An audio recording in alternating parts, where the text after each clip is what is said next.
Биз туристтик экологиялык милициянын кызматкерлери Жети Өгүз районунун Кирпичный айыл аймагында көл жээктен кызмат өтөө учурунда мыйзамсыз аңгылоо аныкталып, ыкчам иш аракеттин негизинде Европа улутундагы Артем аттуу жаран кармалып, Жети Өгүз РИБине билдирилип, далил заттар өткөрүлүп берди.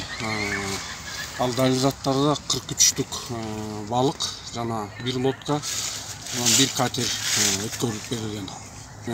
70 метр тор өткөрүлүп берилген синтетикалык. 2022 жыл саат 12:30 чамасы бардыгы 43 штук балык экен. Сигадан санап боспаганча экен. 1, 2, 3, 4, 5, 6, 7, 8, 9, 10 сига балыгы.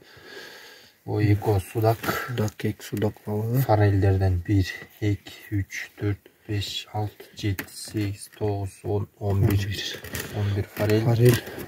Çalaktan 1, 2, 3, 4, 5, 6, 7, 8, 9, 10, 11, 12, 13, 14, 15, 16, 17, 18, 19, 20 bardığı 43 штук balık. Turistik ekologiялык милициянын малдары менен